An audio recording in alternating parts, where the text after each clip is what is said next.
What's up guys, it's Fourth Clubs here. Welcome back to my channel. If you're new to the channel, please take a quick moment and watch this. Remember to subscribe and hit the bell.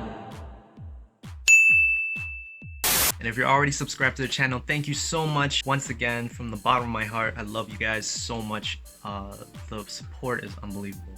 So today is a really big day. Today is the 1 month anniversary of my first YouTube video on this channel. It's actually a little bit crazy how fast this month has been. And I'll be honest, it was so much harder than I thought it would be, but on the same note, it was actually way more fun than I imagined. This also happens to be my 10th video, so I thought maybe I'd do something, a bit of a reflection of the top 5 reasons that stopped me from doing YouTube in the first place. I know this is groundbreaking content. I'm sure you guys really don't care. But I'm doing this video for 2 reasons. The first reason is I want to help push anybody who's on the fence about doing YouTube, because I know it's 2020 and it seems like it's a little bit late, and I felt that same way. And second, it's a video that I can look back on myself and keep myself motivated and keep pushing myself to continue doing this. So even if nobody else gets anything out of this video, at least I can go back and watch this myself and, you know, I can get something out of this. So this video is dedicated to future me and future you. I'm gonna be playing a little bit of Tetris in the back. I used to play Tetris religiously, and then so I'll throw that in the background for you guys to watch. So get ready guys, this is top 5 reasons why I started YouTube in 2020. Okay, so start things off with reason number 1. This was actually not my first attempt at YouTube. Back in 2014, I actually posted a couple of videos with similar themes. It's kind of music related, and I posted one gaming video, and it didn't do as well as I thought. I had really high expectations. I thought, well, not for the gaming video, but the music ones, I thought like it had a lot of potential. I put a lot of work into it, and I gave myself quite a high expectation. I thought it would get, you know, at least 100 views or something like that. Didn't get near that level of performance. It did get higher views than some of my first videos, but that's not the point. It wasn't to my expectation, and it made me realize how high of a barrier of entry it is to start YouTube, and that wasn't something I was prepared to deal with at the time mentally. I thought getting traction on YouTube was just as easy as putting videos out there and somebody's gonna notice, and it's just gonna blow up from there. It turns out it's not that simple. Maybe for some people, but certainly not for someone like me. So upon seeing how those first few videos did, and considering it was really poor, it kind of demoralized me from continuing. I thought, you know, what's the point? You know, I'm putting work into this, work into these videos, and they're just not doing anywhere near the level that I thought they were capable of. So that kind of just turned me away from doing YouTube in general. I thought it was already too late. 2014, you know, YouTube's really, it was pretty big platform even then, let alone 2020. So I put it down for many years. Reason number 2 is a very common one that I'm sure a lot of people use this as an excuse as well, is that I wasn't ready. What I mean by ready was I thought I didn't have the right equipment. I didn't have any strong video ideas that I thought would, you know, go viral. So, you know, stuff like brand, logos, intros, outros, music, all that stuff.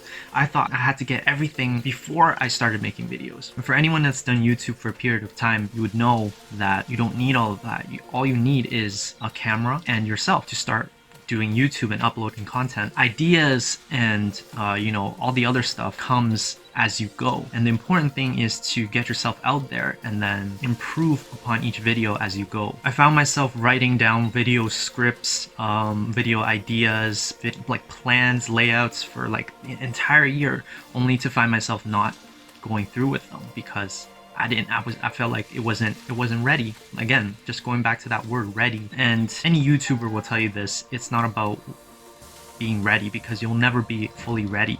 You just gotta go. Speaking of not being ready, one big problem that I ran into was confidence. Confidence issues, it was one of my biggest things. Even to this day, I'm not 100% fully confident, but I'm building my confidence up each video, and the comments that I get and seeing people like the video really helps towards that.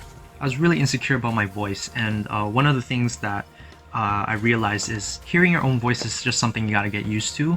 And the more you do it, the more natural it will seem. I also thought I had to act and be a certain way, like super exciting, super outgoing, and be 100% like Hollywood style, because that's how all the big YouTubers were. And yes, there are benefits to being that type of character on screen, but it's so much easier to just be yourself and attract the audience that likes you for you. So instead of spending energy being somebody that I'm not, I'm just gonna be myself. I'd rather sacrifice, potential audience, potential subscribers, whatever, just to be myself. And I find that so much easier, and I think in the long run, it'll be very beneficial. So reason number 4, the only thing harder than putting yourself out there on the whole entire internet for people to judge you is to be judged negatively. My fear was to put myself out there and to have people, not like my videos, not like my ideas, not like my content. And this goes along with social media. So I had a big problem with social media where I found myself comparing me to other people. For example, people's lives on Instagram. You only see people through that box on your screen, and what you don't see is the behind the scenes. And I had to learn that through many years of just up and down depression. A lot of people compare themselves and value their own worth based on likes, views, followers, subscribers, numbers, basically. And that's just not true. A lot of people are a lot better than the numbers show. So I had to take a break from social media. I took a long break. I had to rediscover myself, who I was as a person, what my strengths are, what my weaknesses are, and embrace both. And come to terms with the fact that, I have my skill sets, I have my flaws, and if I don't put myself out there showing all of it, I'll never truly accept myself. One type of mindset that I think really helps me is to understand that not everybody's viewers or subscribers will grow at the same level, at the same rate. Some people blow up overnight and they slow down, and some people start slow for many years and then they one day gain the traction, and then it's kind of like a snowball effect that they can't stop. So I adopted that kind of mindset and focus on setting the bar higher for myself, kind of stay in my own lane, basically. And finally, we're on the last reason, number 5, timing. Timing is, I think, a very important aspect that a lot of us overlook, and everyone has their own circumstances, but for me, it was about getting into YouTube at the right time. From the time I first started YouTube in 2014 till now, 2020, there was a lot of time in between where I did self-improvement. I know this just sounds like a big excuse, but I didn't have any spare time to do YouTube, or I didn't know how to manage my time enough to set aside time to film stuff for YouTube and think about content ideas and edit and do all that stuff. I've gotten into a bit of a flow after 1 month of doing YouTube and sticking to a consistent schedule. I've learned to kind of manage my time and set aside days or maybe hours to do stuff for YouTube.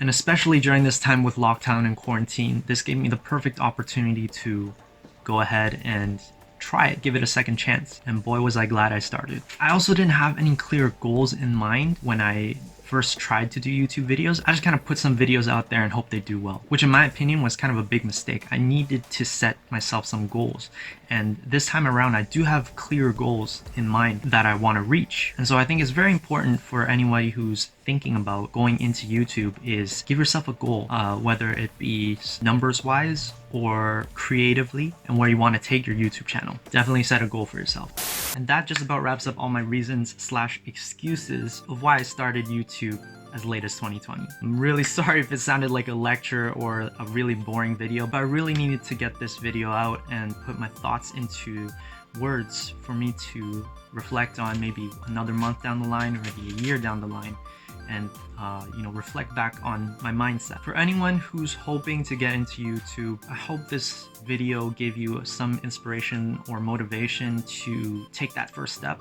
It was really scary for me, but I absolutely have no regrets for starting it. And for anyone else watching this video, I hope that gave you a little bit more of an insight to, the type of person that I am, the way I think, my mentality. And if you got nothing out of this video at all, I am so sorry for wasting your time. Please leave a like and subscribe. And that's it for me for today. Thanks for watching. Peace out.